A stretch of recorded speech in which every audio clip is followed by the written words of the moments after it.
Hey guys, hope you're really well. Welcome to Make Today Count, the podcast that brings you inspiring conversations with remarkable people to help you get the most of every day across your business, life, and everything in between. Once again, we've got a great treat for you today. As someone that I've been following on Instagram for a long time, and her content really resonated with me. And through the conversations I've been having with clients and people on the podcast of late, those people that maybe have a service-based business, maybe you're a coach or a photographer, even like me, or if you're doing other stuff and you think, all the work that I'm doing is spending time with people. And are there options for maybe if I was to put some effort into having some online content, maybe some courses, maybe some ways I can help my clients online and reach more people and importantly, serve more people? Because at the end of the day, that's what we want to do. We want to serve as many people as we can. So to help us do that, I've got the amazing Nicole Winer. Nicole, how you doing? You okay? Very good, thank you. How are you? Really well, thank you. Thank you so much for your time today. Really looking forward to the conversation. It's one of those things where when I speak to clients, a lot of them have said, Ross, I was on Facebook and saw these ads come up, saying that, I should really be taking my business online.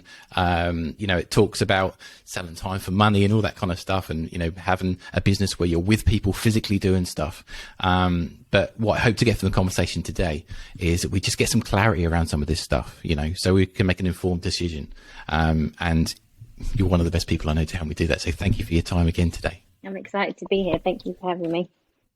Yeah, no worries. So just in case people haven't come across the work that you do, could you just give me a little bit of background about how you got to where you are today?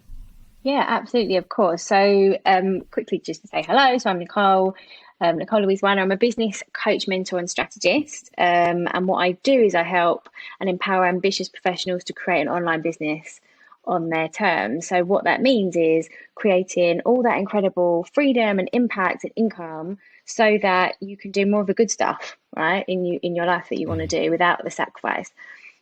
So background wise, I worked for one of the biggest global investment banks in the world for over 10 years, HSBC, alongside C-suite executives, leaders, decision makers. And one of the things that's always been really, really important to me that I'm really passionate about, which goes back to my childhood when my parents ran their own business and they worked crazy hours, is about people having time.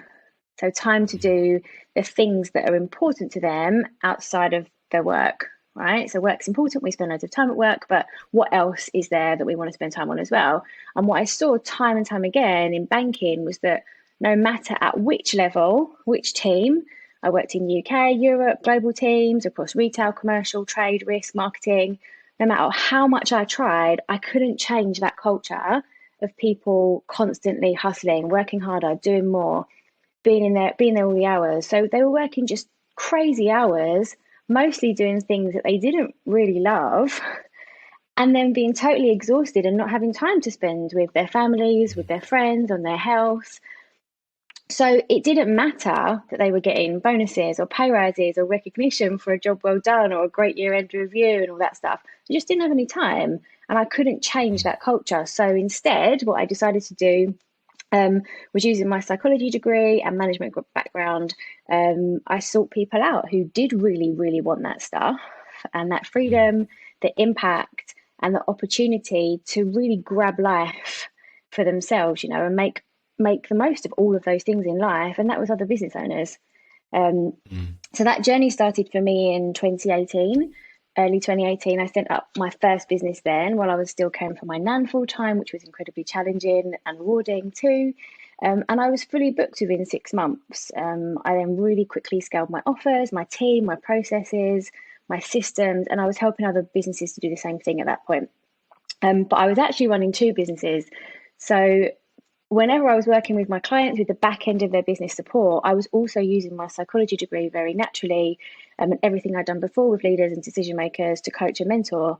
So whilst that was growing on the side, the coaching and mentoring side of the business, it got more and more popular, more and more demand for it.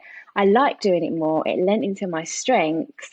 So in 2020 of November, I decided to close the first business down and go into coaching and mentoring full time. So now, as a coach, mentor and strategist, I work alongside, like I said before, professionals who are ready to grow and design that business on their terms with that practical business strategy, plus systems support, accountability, mindset support, that whole blend. So the whole business, the whole person, so that they really can make more impact, income, have more freedom, and do all the things that they love. Yeah, I think it's really interesting what you say there about time. And I think it's something that maybe we just don't talk about much. I think sometimes when we talk about coaching or moving your business on, we talk about, how much are we going to earn? What's this going to make us do? Raising our profile, raising our brand and all that kind of stuff. But like you say, ultimately what we want to do is we want to enjoy those things, but we want to have the time to enjoy those things. And, a lot of people don't. I think especially if you're in the early stages of building a business as well, you're kind of rushing around and doing all the things that you think you need to do. And then you look at your watch again and it's nearly midnight and you're still in front of your screen. Is that something that often comes up when you have those kind of first conversations with people? Yeah, and I definitely say that you don't reach a point in your business where if you have that drive, if you have that ambition, if you have that passion for what you do, it's very easy it's kind of a blessing and a curse. It's very easy to just want to work all the time. There's that phrase, isn't there? When you find something that you love, like you'll never work another day in your life. Well, actually, you'll work ridiculously long hours, and it can be really hard to escape from because it's your passion. So it definitely comes up for people at all stages of business. And I think there's a myth there around how it only happens when you're early on. It can happen no matter where you are in your business journey. I work with business owners now who are 10, 12, 15 years into their business journey, and that still comes up. So I think you're right. And so one of the things that I want to have the conversation on today is kind of like taking your business online. I know you help your clients do that, just that, maybe taking them from offline services to online. But I think sometimes people, when they think about that, they just don't know what that means for them sometimes. What does it mean to take your business online? I'm guessing it's different for different people and depending on their niches and stuff, but generally what does that mean? Is it just kind of like bringing what you do to a wider audience? I'd definitely say that's part of it. So being able to serve more people, work with more people, reach a wider audience, and when you can do that, you can scale your time, right? So where you're only working with clients probably offline one-to-one at the moment, you can then take that offering and make it larger, like you were kind of saying at the beginning, like courses, whatever else. We can go into that a little bit more in a minute, but like all of the other things that you can bring in. So you're not just having to trade that time for money. Yeah, no, definitely. And I'm guessing, from what I've seen on your socials and that kind of thing, you're working with all different types of clients, all different niches. Is there generally a certain type of client that you work with, or is it across the board for lots of different niches? That's really good that you've noticed. It's interesting that you've noticed. But yes, it is different. And the way that I niche, and I'm not a huge fan of the word niche because of my psychology background, it feels quite boxy, putting people like into that box. About a lot of my clients can find it really limiting. What I do is work with people where the values are aligned. So that whole thing about people wanting to make more impact, wanting to have more income, wanting to do that with freedom. And if you have all of those things, plus you're a kind-hearted person, you're a decent human being, then absolutely, like I can help you. It's not so much about like you have to have a photography business or a coaching business or a social media business, or it could be anything really. That's really interesting you say that, and something again I don't think people are talking about as much, where your focus is, from what I'm hearing, is more on the connection that you make with the clients and the way that you serve them. That comes first. Yeah. And it just so happens that you do X is kind of like the next part of the journey. That's really interesting. Do you think a lot of people is it hard for people to get that in this first instances? Because I think from my point of view and the people that I've worked with in the past, I think the initial thing with any kind of marketing or kind of pushing yourself forward initially is kind of like, this is what I do. I need to find people that want what I do. But like you're saying, it's the people that have the same values, the cornerstones of all marketing, people that have the same values, same vision, it is the key to all this stuff, isn't it? Yeah, it is. And I think that there was a way of marketing, messaging, branding, all of that stuff before where it was very like that transactional piece okay, well, you have this service, you have this product, is this what I want, is this what I need, does it fulfill what I need? But actually whether there's so many businesses now, there's so many services, and again with the online space, like everything's accessible to us, right? So Google gives us all the answers to like all of the things we might be searching for. Social media is the same. But really, if you have a photography business, if you're a social media manager, if you're a coach, a business coach, a mindset coach, why you then? So why is it that people want to connect with you? And those values tend to be the reasons people make that decision. Yeah, that's right, isn't it? If we think about the brands that we enjoy, or the brands that we choose to invest in, yes, they create a widget or they create a service or, something like that. But it's more around the way that we feel when we either use that product or we're in the same space as that person. It just counts for so much. I'm guessing that people come to you at lots of different stages. I might be wrong in their business. Does it tend to be in those early stages? Does it tend to be like when they've maybe gone a couple of years? Is there sort of a trend in that, or is it just all over the place? It depends on which service it's for. So I've got the way that I've modeled my business is that I can support people who are at all different stages. So my membership tends to be for people who are slightly earlier on, but still have people in there who are more developed and established businesses. And then my masterminds tend to be, or one-to-ones, for people who have been in business for a little bit longer. The common thing though is probably when people feel like they're on that precipice of change, that breakthrough point, and they don't quite know what to do with that. So kind of like this whole conversation, really like, okay, I want to take my business online. I know that I need to do it. I know I want to do it. I've already got a business established. What do I do? Like, what do I do next? How do I do this? And that's kind of where we normally start. Yeah. And does there tend to be kind of like a catalyst in that? Have you seen with the people that you've worked with, has there been kind of key moments or key points where for that person, they've sort of thought, well, this is something I need to explore at the moment? Is there anything, is it, I'm guessing it could be, maybe they're finding a lack of time and they want to kind of streamline stuff. But is there any kind of other key kind of moments that you find your clients think, well, okay, this is the moment I need to explore this with Nicole? That's a really good question. And interestingly, if I touch on the time piece first, most people that feel like they don't have enough time don't take the next step. Yeah. Okay. And there's a lot of mindset stuff there, because if you're telling yourself you don't have enough time, you'll probably prove yourself right. So the thing that tends to help people to make that decision to take the next step is that I want more income, I want more impact, I want more freedom, I want more clients, I just don't know how. So if we go to like the offline business, moving it online, I know I'm really good at what I do, I know I'm skilled, I know I'm experienced, I know how to do this, but I don't know how to do it in this way. I don't know how to do this part next, which is where the business strategy comes in. Yeah. And I think probably also, I know with the people that I've spoke with in the past, they kind of know they need to do this stuff or feel that they need to do this stuff. But they just kind of put it off and put it off and put it off. Why do you think that is? Is it just kind of fear around something that's maybe new and that, they're comfortable in the services that they provide? And, this is a little bit kind of stepping outside and saying, look, I'm going to offer something new. Is it just kind of procrastinating that they just kind of put it off for whatever reason? What have you found when you've spoken to clients? So I'd probably say to that well, you hear this a lot, especially if you are following online, if you're on Instagram, if you see all these quotes that people put out, fear of failure, fear of judgment. But I think what also comes up is the lack of knowledge and that fear there around if I don't have this knowledge, I can't do it. They tell themselves that this isn't possible because this is all they've ever known how to do this way.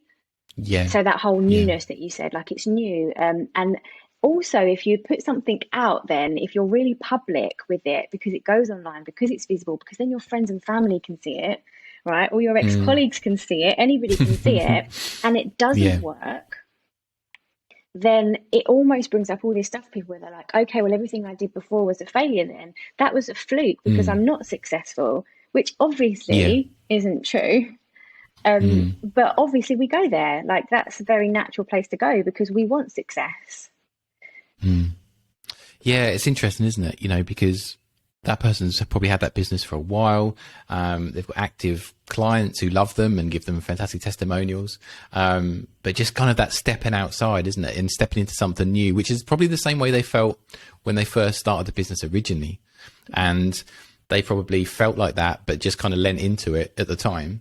And after a while, it kind of, worked itself out for whatever it means. But it's really interesting, isn't it? And I think, does your kind of background in kind of psychology and stuff kind of help clients in that way, do you think? Yeah, absolutely. And this is really, there's two, definitely with the psychology, because we delve into the mindset part, and I'll break this down a little bit. So obviously I coach and mentor.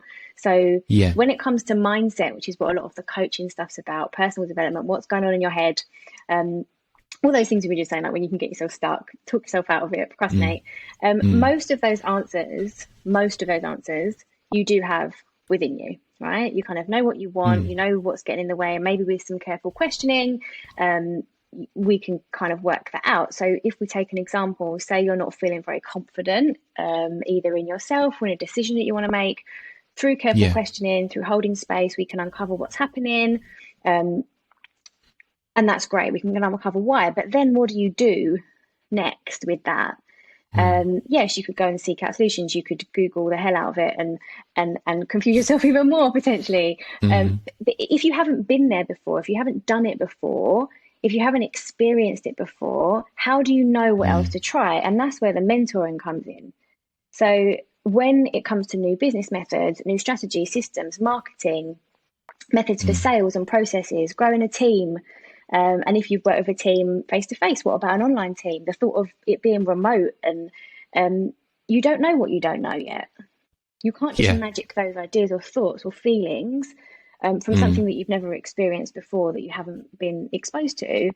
And then having to raise your hand and ask someone for help when you've already had that success in an offline business, for example, can feel really vulnerable. And then you get in your own head about why not, right? Why I'm not going to do this because I don't need to do this because this is already working for me. But actually, I do want to do this, and it kind of goes around in circles, right? Of course, and I think, I'm guessing the people that you work with as well. It's just having someone to kind of bounce ideas off, to bounce their thoughts off as well, because I'm guessing that most people kind of are probably working on their own, doing lots of different stuff at once. And just to have that space to sit down with someone and say, look, I'm feeling this. Can you help me? Can you help me work it through? I'm sure that that's one of the most valuable things that you offer your clients, because, people that work alone, maybe they've got partners and family members and that kind of stuff, which with the best will in the world, they will help and they will do their best. But we all know that they're not in it. They don't fully understand everything. And sometimes you just don't want to have to explain everything. So to have someone that's kind of, who knows generally how to bring out the most out of clients and sort of the strategies that work and the problems in the past that you probably worked with other clients, that must be so useful just to have a sit down and be able to talk to someone that kind of gets it, I guess. Yeah, I definitely think that I see that in my clients, and the thing that also, it can happen really quickly. So because of the experience, again, if we go back to what I was just saying about what you don't know, because I have seen a lot of that. I've worked with hundreds of business owners over the last 4 years. I can very quickly see what might be happening. So through some careful questioning, through that holding space, I can very quickly uncover kind of what's happening now and then where you may want to go. And that decision would always be yours. The decision would never be mine. Really, really important to note that. But, that impact then becomes even larger because you really embody it, own it. Like that energetic part of you becomes excited about what to do rather than fearful, which is incredible to experience and be part of with a client as well. Yeah, absolutely. I think in this kind of digital space that we live in now, and the way that people are really harnessing online and make it and really making it work for their business. I guess for the person that's kind of maybe thinking, that's not just for me, I don't think that will work for me. What would you say are some of the things they maybe, if they were to consider it, maybe some of the things they're leaving on the table when it comes to maybe moving their business forward, if they're not embracing some of these strategies to bring what they do online? What would you say that they may be missing out on? Scalability. Yeah. Growth, right? So with an online business, you can reach anyone in the world. Yeah. So I've had clients in America, in Europe, all over the UK, and without ever leaving my house. So I'll share this with you, right? So the last couple of years for me, personally, have been really difficult. through lockdown and stuff. I felt really, really challenged. I didn't want to go out. I'm getting there. But I started my business before that, right? So I'd already had a business for 2 years. So the online thing suited me already. I was quite fortunate. But the first time that I ever met up with any client face to face in 4 years of having a business was last December. Wow. Yeah. So I've never had to leave my house to make money. Yeah. Which is incredible, like absolutely incredible. I hosted an online luxury business retreat for my mastermind clients, which was the first time I'd ever done it, which was also nerve-wracking for me, meeting these clients face to face. I had a great time. They may tell you a different experience. They all had glowing reviews. But yeah, like, you know, before then, other than, yes, online, I meet people on Zoom and I always say, like, I feel like I know people, but I just haven't seen their legs yet. But since the start of my business, before that 2020 saga, I was using Zoom and everything. I'd never met a client in person. So that holding off piece is the scalability. You know, you can scale, you can grow. There's more income there. There's more profit there. There's less overheads. There's so much growth. Yeah, massive. And I'm guessing, you know, the past 2 years have just been a wake up call for a lot of people as well. Maybe if they've only had kind of, you know, for myself, I need other people there in front of me to take photos. You know, it's one of those things that you need to have. And I think that's the same for people that have unfortunately, in other sectors that have been really hit by this. You know, maybe a lot of them took that time to think, well, okay, maybe what I do isn't traditionally an online service or an online product, but how could I create something that can serve me during that time? And I think a lot of people pivoted in that period and did that.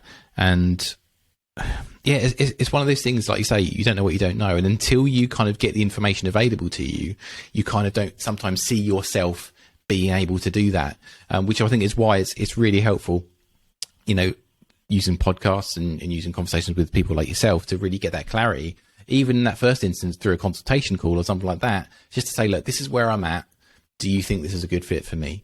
And I'm guessing those are really helpful for you, those first conversations, to get a feel for how you can best help that client, I'm guessing. Yeah, absolutely. Especially so for my masterminds and my one-to-one, I still do that discovery call. I call them right fit calls now. Yeah. Because it is about figuring out whether it is a right fit, and not just for the client, but also for me. And if we go back to what we were saying at the beginning, it's about that values alignment. So if we're committing to something long-term, mid-term, the short-term stuff's more my membership, but if we are going to make that commitment to one another, do we both really want to do this? Do I have a voice that you really couldn't bear to listen to? Saying the other way, you know, is there, I don't know, something that I do that really puts you off? And being honest about that, because if you are committing to somebody and you want to learn from them and you want to learn from one another and grow and develop that relationship, that connection has to be there, doesn't it? So yeah, absolutely. I think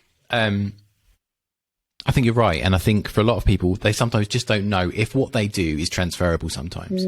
Maybe if they've always done what they've done in person, whether they're a hairdresser or they're something that's beauty related or something like that. I'm guessing, I don't know because I'm not in those fields, but I'm guessing the initial thought may be, well, what can I do? You know, do you find that some kind of types of service providers are easier to transfer into that space, or is it the same for everyone and you've just got to kind of find, what resonates with your target client? That's a really good question. So for me, the clients that I work with most are other online service providers. So people who want to provide their service to other businesses, business to business mostly.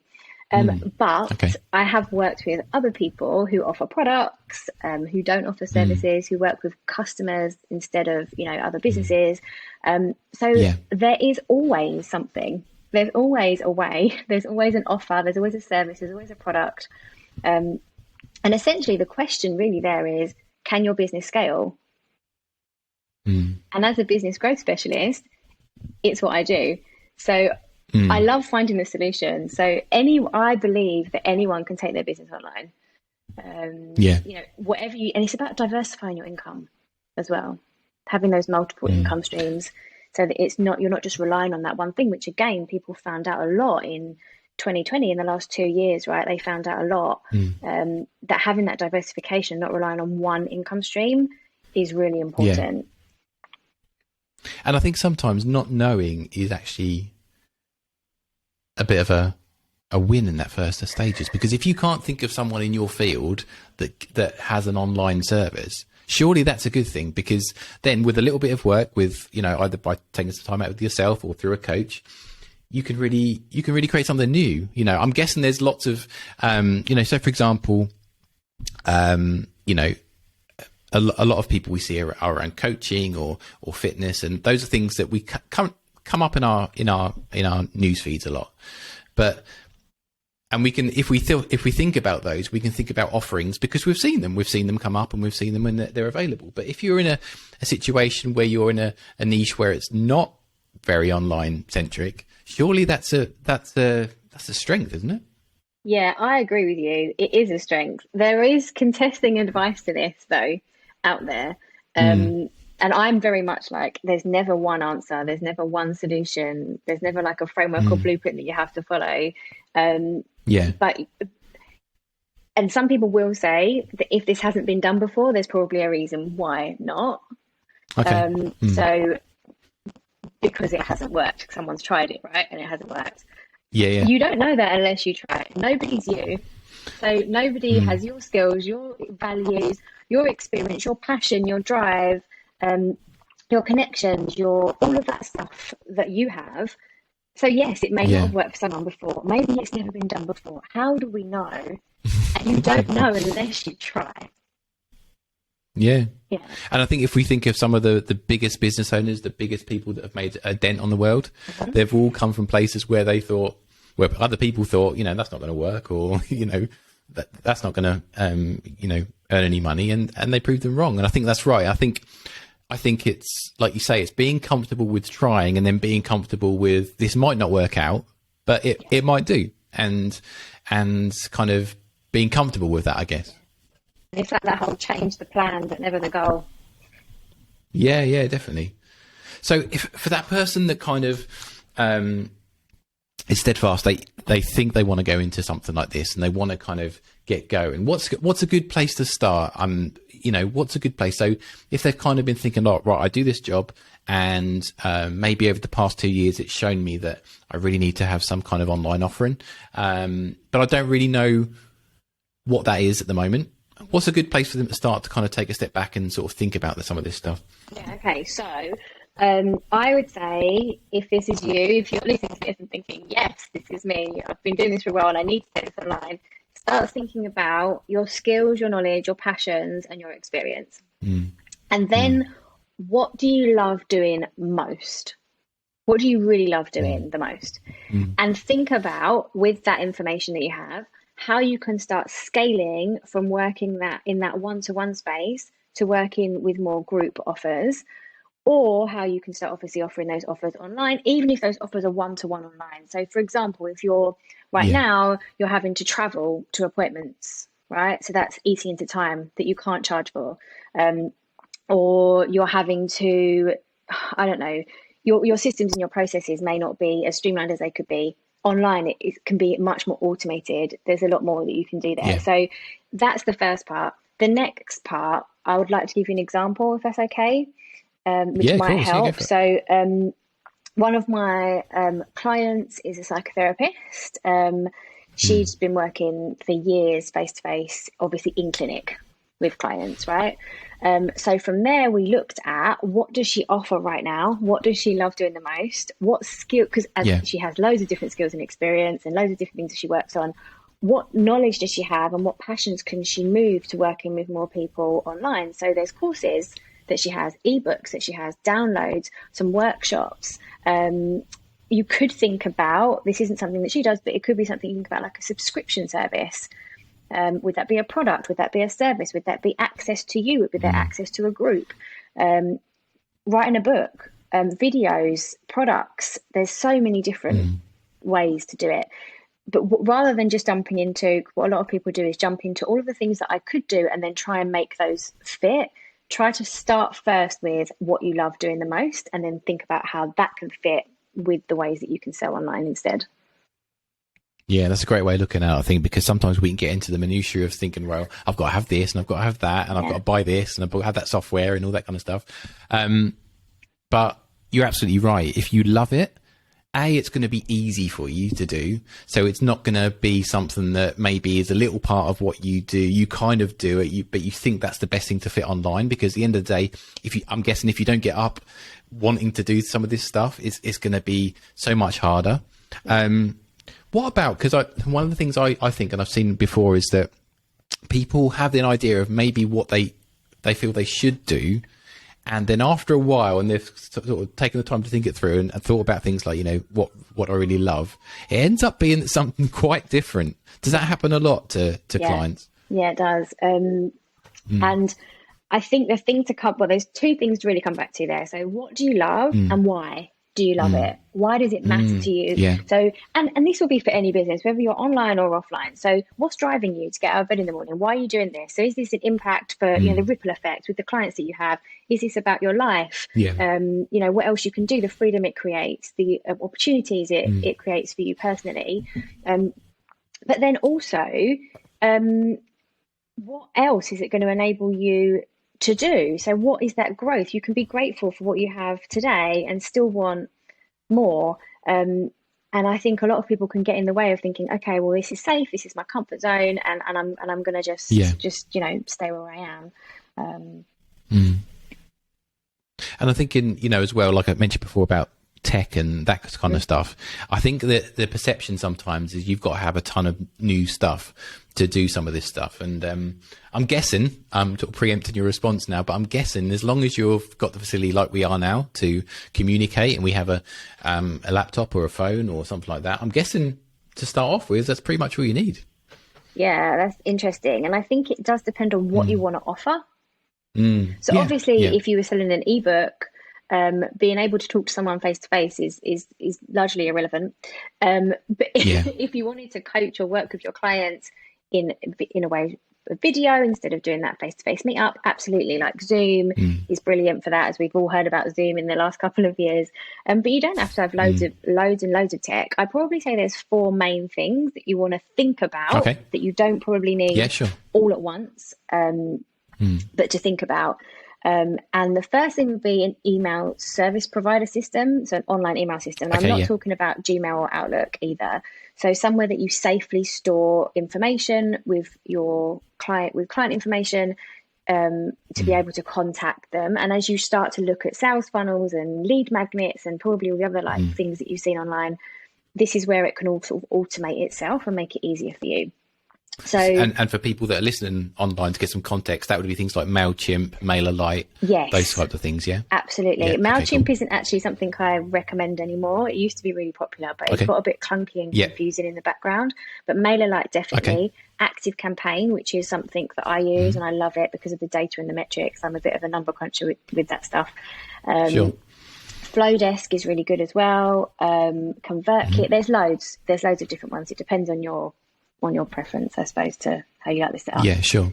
The other thing that I'd probably say you need, the second thing, is a website, but you don't need it to be fully functioning. So like having all the pages, all of the drop downs, all of the different parts on there. So I didn't have a website for my coaching business for 2 years and I was still making money. But having that domain registered where you can send people to book and pay with you for a session, or download your product, download your ebook, download whatever it is that you create, that's really important to have. You'll need a payment system, obviously, a way to collect money easily. The 2 main popular ones are Stripe and PayPal. Really easy to set up. And they can also be integrated, which means that they talk to the other things you work with, the other pieces of software you have. So that's a payment system. And then the last one, again, if you do want to have time with clients, either one-to-one or in group sessions, is a calendar booking system. So Calendly is great.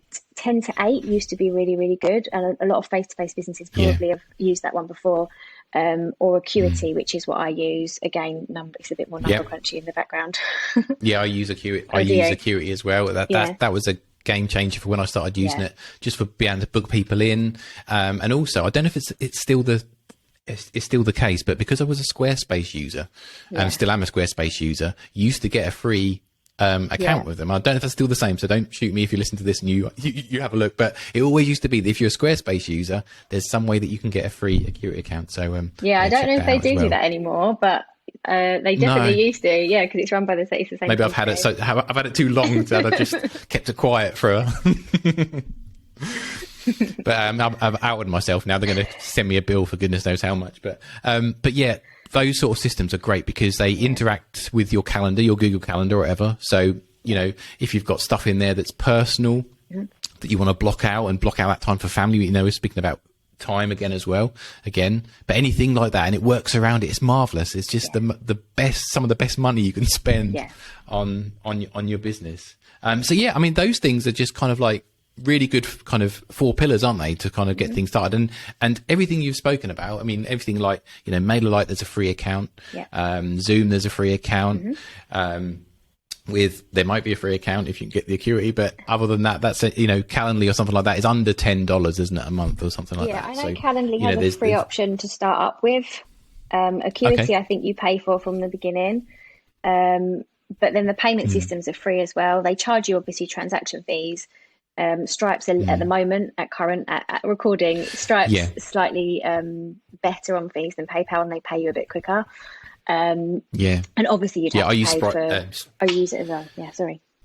I use Stripe as well. It's amazing. It integrates with all the other things that pretty much that I use, and it's just so seamless. What I love about a system is the ease of how it takes a client through a process, and with that, I think one box comes up, you fill your information in, you're done.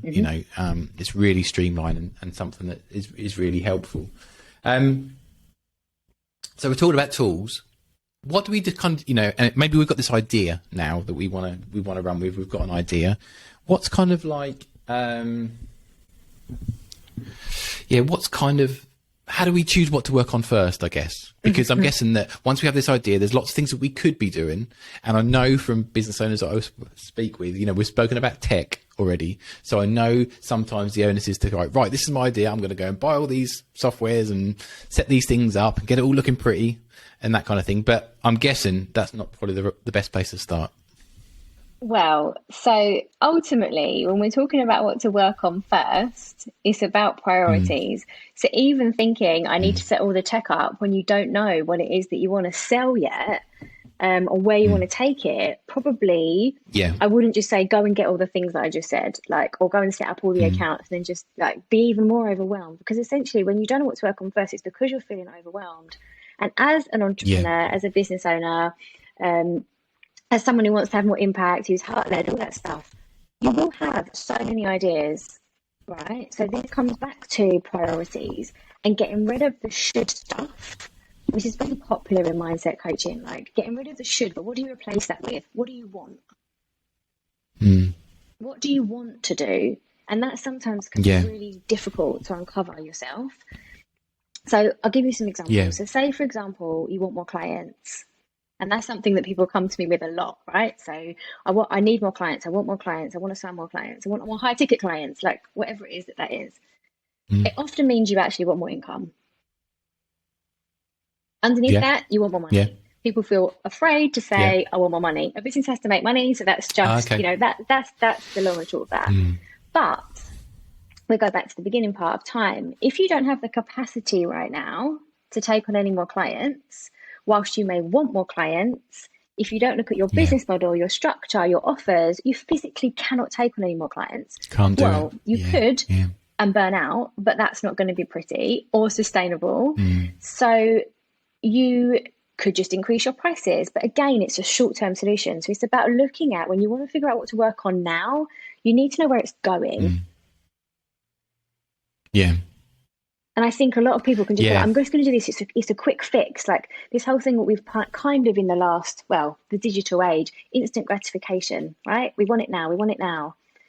Where's this going to get you? Where's it going to go long term? And prioritize from there. So we'll go back to the other thing you said about a course. So say, for example, someone says, all right, I want to create, design and put out a course. Great, brilliant, amazing. I'd love that. But first of all, do you have an audience to sell that to? Do you have an existing audience that wants that thing?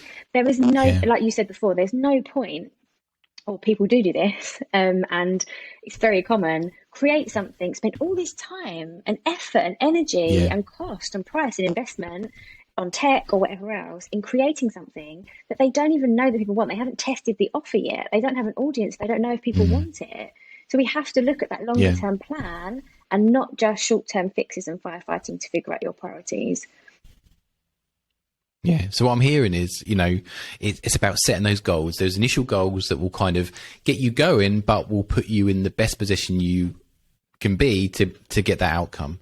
And I guess in those early stages, people might be listening to this and thinking, well, what kind of goals should I be setting? Should I be setting kind of like monthly goals? So, by the end of this month, I'm going to do X, or should it be more kind of further afield? What would you suggest for people that are just kind of starting out with those? Oh, I love goals.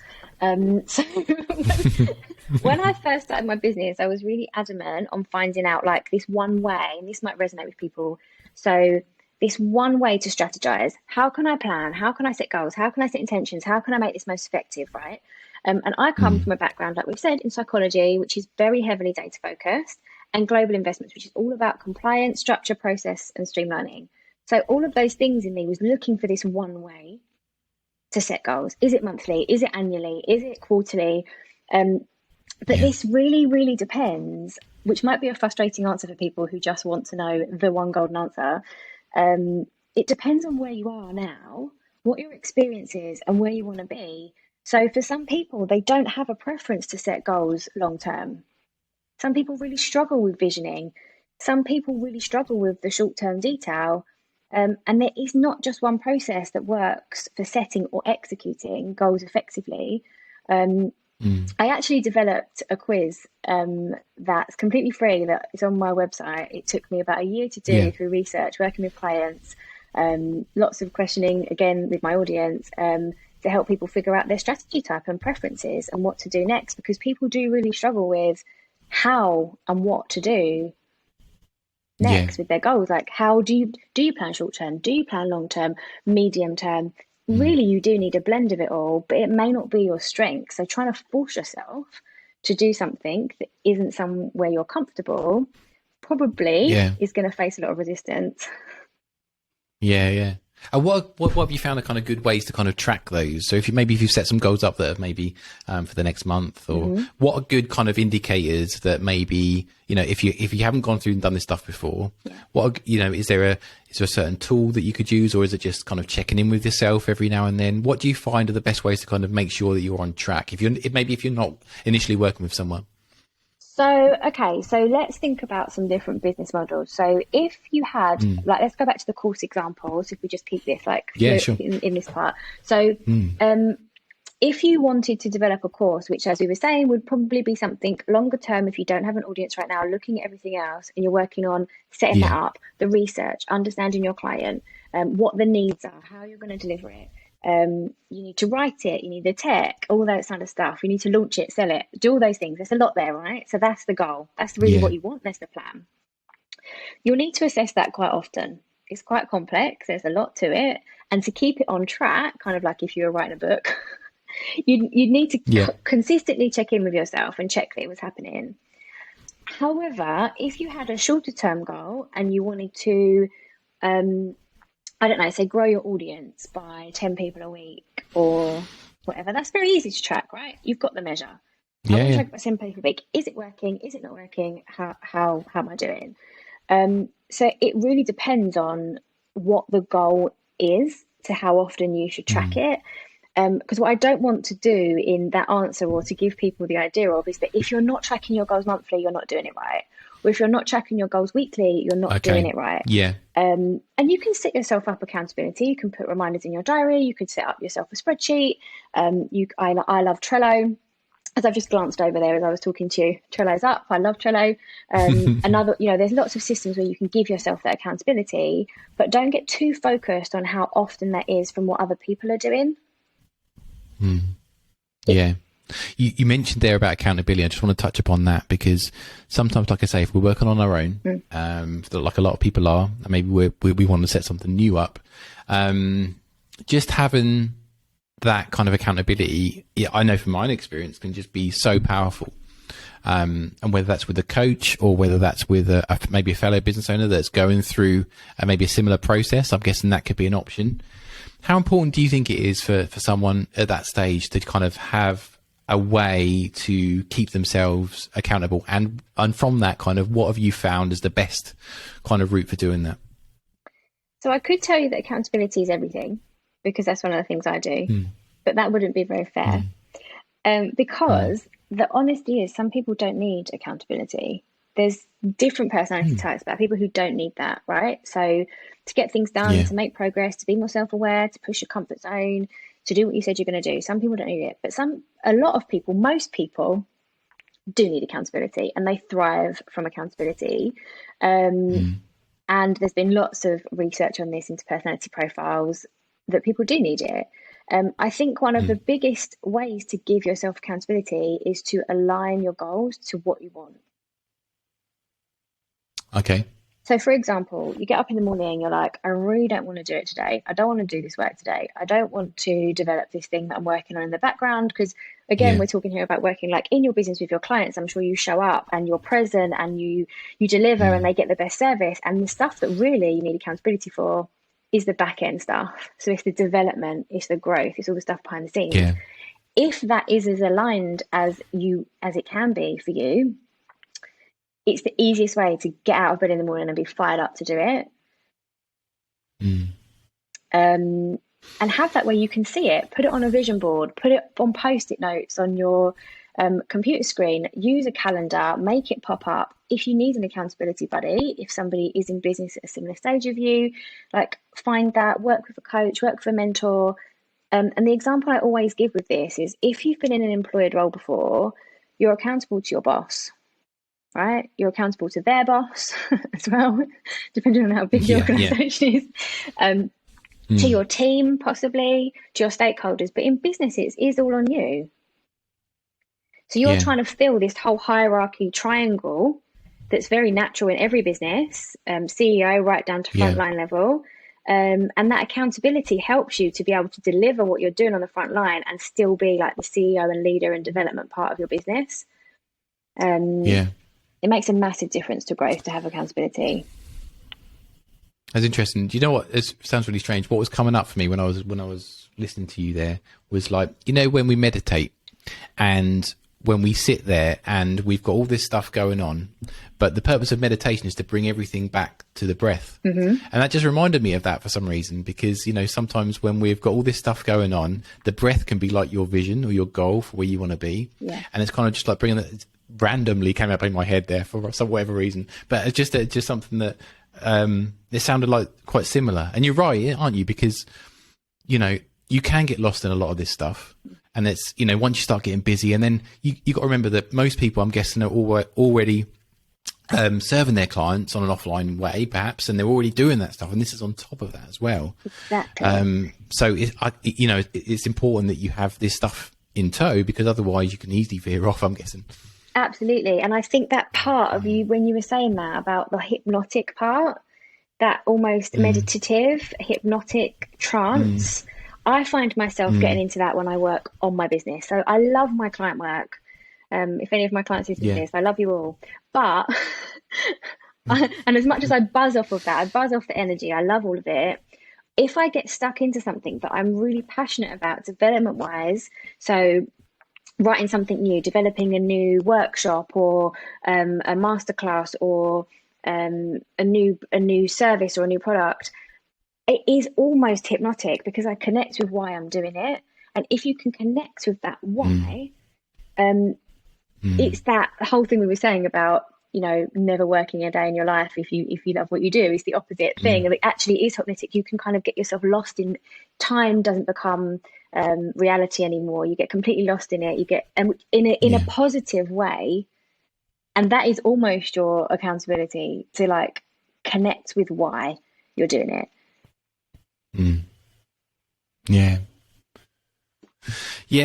I find this really interesting. And one of the things that we touched upon there about taking stock, and something that I often chat with people out on the podcast, is giving yourself the ability to kind of reward yourself, and to kind of thank yourself, and to, you know, we're not good at this stuff, and sometimes when we're in it and doing the stuff, we focus on what we haven't done, but often there's so much that we have done and we just haven't thought to think about it.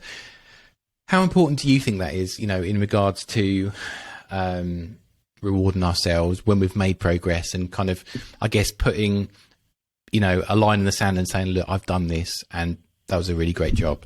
Oh, I'm so big on this. And I always ask people, like, how are you going to celebrate? You've done so well at that. How are you going to celebrate? Because it's really easy, like you said, to go on to, you've done this thing, you're going to move on. What's the next thing? What's the next thing? What's the next thing? And that almost becomes addictive as well. It's like chasing that next high, that next feeling of you know, feeling good.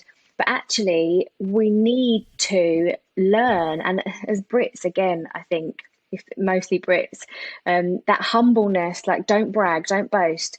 I've learned, and this was very difficult for me. I come from a family who doesn't do praise, not to your face anyway. To learn to say, I'm proud of me. I reward myself. I'm really proud of how far I've come and what I've done, even if no one else tells me that. And that's okay. So being your own biggest cheerleader is so important. Not looking for that external validation. And also finding your own way to reward yourself. So I'm an introvert, which surprises a lot of people when they hear me speak, or if they see me on video and stuff, because I'm a bit of I'm much more introverted than I'm extrovert. So the way I celebrate isn't partying, going out, having a drink. I don't actually drink anymore. You know, it doesn't fill me with joy. So it's about that reward can be really small. It's just about doing it with conscious awareness. So now for me to celebrate, and I'd like to hear how you celebrate as well, but okay, yes, material gifts to myself sometimes, flowers, jewelry, that kind of thing. I do that. I had a great launch last year, and I wanted this jumper, this long like house coat jumper that I wanted. It was quite expensive, and I was like, oh, I'm going to treat myself to that, and that's material. But also reinvesting in my business, lunch with friends, a walk on my own in nature, my favorite food, cooking, baking, or binging on Netflix, like giving myself the afternoon off. That's rewarding. And it doesn't have to look like your reward system doesn't have to look like it looks to everybody else. It doesn't matter what it looks like to everybody else. It's about you feeling good while you're doing that. Yeah, definitely agree. You know, I think sometimes we see maybe stuff online and how other people celebrate and think, well, I need to do that. And if I don't do that, maybe I haven't done as much as I could have done, you know? But I think it could be anything. It could be, you know, taking a nice bath. It could be going for a walk with a family. It could be anything like that. And I think, you know, you spoke there about asking me. And I think for me, it's kind of like, you know, firstly, it takes a bit of time, because sometimes we haven't been used to identifying when these things happen. And that's when I think we can run away with ourselves. So it takes a little bit of time, especially if you haven't done that before. So just kind of being outside of yourself and saying, look, yes, I really have done something that's great here. And from that, you know, if I was to pick anything right now, what would make me feel really proud? And I think that you mentioned there about, you know, being English and worrying about being bragging. And I think people don't necessarily understand the difference between bragging, and it's not bragging as such. Bragging would be, for me, it would be to someone else's detriment, or to have some kind of negative effect off the back of you sharing that stuff. But I think from the people that you work with, and the same with myself, you know, we align ourselves with people that are like-minded, or who like we aspire to be like. And if you're coming from that good place, and the people that you're sharing with know that you're coming from that good place, and the purpose is to help others realize that they can do this stuff too, I think it's just being proud, isn't it? It's just being proud of what you've done, and sharing that. You know, for myself, I've got a young family, a wife, and that, you know, there's lots of hours and stuff which I can't do something sometimes, but I might choose to arrange something that where we can do something. So like you say, it's different to everyone, but I would say the main thing is just to don't overthink it. Just be proud in that moment, even if it's the smallest thing. Maybe if you've got one sign up on your mailing list or something like that, it's one more than you had last week. So always celebrate the small stuff. I think that's huge for. Yeah, definitely, because it can just run past us so quickly, can't it? It's really surprising. What if, for those people who you have worked with and have gone through some of this stuff, what have you found as the kind of the main benefits? What have they kind of come back to you with excitedly and said, oh, I can now do X, or I can now afford this or that? What have you found? So there's a couple of things. I'd say probably the first one that comes to mind is definitely confidence. Massive increases in personal confidence. So therefore their visibility online, their online presence can increase. I actually run a festival every year called the Online Visibility Festival, which will be happening sometime soon. Like this week, a client said to me, who's been working on a launch and a chat, like she's been working on selling something new and building up to sale. And she said, without you, I couldn't have done that. You've given me the confidence to go out there. Last time I tried to do this, it didn't go how I wanted it to, because I didn't have the same level of confidence. And having that confidence is massive when you're having to promote yourself, essentially, right? So confidence is definitely one of them.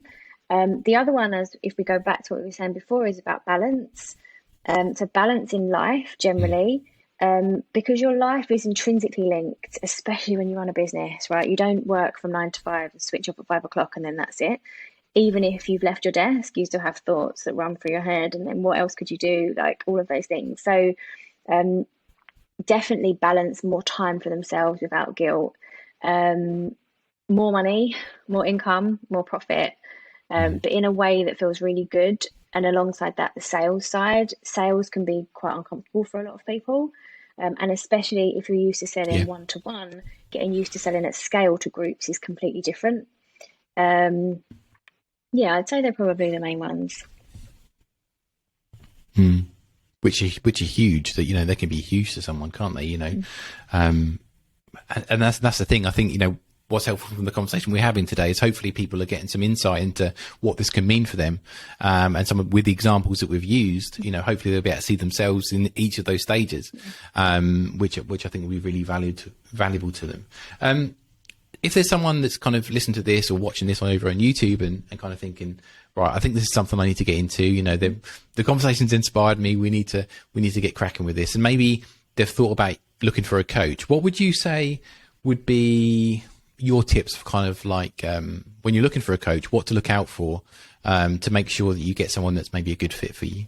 That's a really good question. It definitely comes back to the values piece, especially with coaching. So, and the other thing I'd note actually just before that is that coaching, mentoring, teaching, consulting are all very different. So if you're looking to work with a coach for somebody who meets you where you're at, and matches your energy, who has those aligned values, understands you, stalk them first online, especially if they have an online presence. Look at their testimonials, see what they do, ask them questions, especially if you're going to go into like a longer term commitment with somebody. Be curious yourself, and as much as you possibly can, be clear on what you need and what you want from that experience, from that relationship. And the more open you are, the more coachable you are. So it's about noticing in yourself that you're ready. A coach should notice with you in discovery and right fit, all that kind of stuff, if you are or not, because not everybody is coachable right now or yet. And with a mentor, I'd say the same things, but someone who has experience where you want to be or where you want to go or what you want to do is really important. And like we said before, most people have some kind of discovery call or good fit call or whatever they choose to have, and that's a good way, because that's usually something that there's no kind of investment other than your time to do that, and for you that must be a really good time to get a sense of what they do and how you can best help them. That must be so valuable in those early stages. Yeah, it definitely is, because again, if somebody was looking to invest to work with me in one-to-one or in a mastermind where this investment isn't small, I would want to make sure that their business was in the right place for them to be able to do that, for me to get them the return on investment, and also that they were coachable, because it isn't just mentoring that I provide, it's coaching as well. So that initial discovery stage, those calls, that right fit call, is really important, that consultation, to figure out if this is the right fit for two people. And then also, if I'm working with groups, is this the right fit for the rest of the group too? Yeah, they're definitely. That's exciting stuff. I'm really looking forward to hearing how people listen to this are going to sort of move forward with this, because I think it's such a it's a topic of its time because of the last 2 years we think we've gone through, and I think a lot of people are still on the fence. I've seen other people, people that I know really sort of pivoted and gone for it, but I think there's still a lot of people that just haven't. They know that it's an option, but just haven't got that sense of what it could be like for them to move forward. And I think this is going to be really helpful to them. And from the way that you work for someone after a discovery call, what does it kind of look like to work with a coach? Is it that you would block in times to speak with them every now and then, or is it dependent on what their goals are and what you want to achieve? It depends on what service we decide is best for them, what offer is best. So if I work with someone one-to-one, we check in regularly and we decide on that frequency. I do have like a set program, so it may be like once every 2 weeks for 6 months, or if we decide whatever that time is. The longer that you tend to work with somebody, the more change and transformation that can happen. So that's one-to-one. But if it is obviously in a more program structure, and when I say program, my mastermind's a sort of program structure where we meet every week, and we will meet as a group, but there's no set module that we follow, because I'm completely led by the client and where they're at, what their goals are, what they need in that moment. So that's a lot more fluid, and it's similar to how I work one-to-one with people, but obviously just it's in a group capacity. So the next step really depends on what they're ready for and whether they like working in groups, or whether they would prefer that one-to-one contact, or at my capacity too, right? If we go back to the beginning, what capacity do I have right now? I don't take on a lot of one-to-one clients. And all of my group programs have limited numbers, because I'm really key on the client experience. And I want people to have every week when they meet with me, that they have one-to-one time with me every single week in those calls. So, it very much depends on what we decide is the next step, which may be obviously not now, not yet. Yeah, it's all about the right time for the person, isn't it? And, if it's not the right time now, it might be 2 weeks, 6 months down the line. It just depends, doesn't it? We're all on our own journey, as it were. So it's very different for everyone. The purpose of this podcast, Make Today Count, is exactly that. Is for us to get into conversations like the one we have done today, and for people listening to take away that one thing that they could do tomorrow if this conversation really resonated with them. And they thought, yes, this is something I want to get into. What could I do tomorrow? And we all know that, sometimes we have an idea, we get a bee in our bonnet and we try and go all out on everything and get nowhere. But we often found that small first step is the most powerful one that we can have. So I know we've spoken about lots of things today, but for the person that's listening, who's kind of thinking, I want to move forward with this in whatever capacity, whether it's with a coach or on my own or with some other support, what would be the best kind of first tip that they could do tomorrow that would put them on the best steps going forward? I would say to really work on the exercise around what you can scale in the easiest way possible. Yeah. So without making it complicated, without making loads of tech, without the funnels, without all of the automation, what's the easiest way that you can do this now with the capacity you have, so that you don't get in your own way, right? Because if it's more complicated when you have to make that next step to do something, it's much easier to get in your way. So what's the easiest way you can scale? Yeah. It's similar to what, when I have conversations about personal branding with clients, I always tell them, you've got everything you need within you. You've just got to find a way to unlock it somehow. And whatever that may be, however quirky you may think that is, there's some innate thing that you've got, some quality, some gift that you can give. In some ways, it's just about unlocking it, whether that's through a coach or by yourself, or just taking that time to take a step back, you know, shut yourself off, get a coffee, you know, wherever that means for you. And it will come to you. It might not come to you right now, but it will come to you at some point. But it's just allowing yourself to have that, I think, allowing yourself to have that sort of thought pattern and stuff like that. Now you've got tons on. Going back of to course, time. yeah, crikey. Giving yourself How time. often do we allocate time to just look after ourselves? Sometimes, you know, not a lot of us do. It's hugely important, because if we can't function, we can't get anything done. You know, it's huge. You got lots of stuff on. We've spoken about all the different ways that you kind of work with clients and that kind of thing. Have you got anything coming up that you want to have a chat about? Anything that's new or something exciting that you've got going on? Oh, I don't know if there's anything new currently, which sounds a bit cliche, but I'm doing more of what works well for me at the moment. So the next enrollment of my mastermind will be open again soon, my 3-month mastermind. And my membership is open to the wait list most of the time, which is available on my website. Hopefully this year, this is some accountability, I'll be bringing out some products, maybe writing a book, developing an online course. I did sell a course in the end of 2020 that I decided it wasn't the right time to launch again, but I might be looking to take that online in a sort of different way, more scalable, which is very exciting. But yeah, mostly right now my mastermind for spring and my membership, which I love. Exciting stuff. And how's the best way to kind of get in touch with you if, you know, the people listening to this or watching this over on YouTube are kind of thinking, you know, I'd like to learn more about what Nicole does? What's the best way to get in touch? So my website is www.nicolelouiseonline.com, which is where you can take my quiz or download some free stuff that's on there as well. And then on social media, the best place to get me is, well, there's a couple of places I'm visible. I'm very much into multiple platform visibility. So LinkedIn, I'm Nicole Louise Winer, Instagram, Nicole Louise Online, or inside my free community on Facebook, which is the Business Growth Community. Perfect. And guys, if you listen to this, we'll link all of those into the show notes as well, so you'll have all access to those as well. And do check out all those free resources. I had a look at those over on Instagram. You can just click through in the profile itself. It will take you through, and there's lots of really cool resources there to get you going, I think is the aim on there. And just to give you some clarity around some of this stuff, which sometimes it's really helpful in those early stages. I'd like to finish up with gratitude. I think it's hugely important. And I just want to thank you, for your time today, Nicole, for such a great conversation, but also just say thank you about all the stuff that you're doing in the world.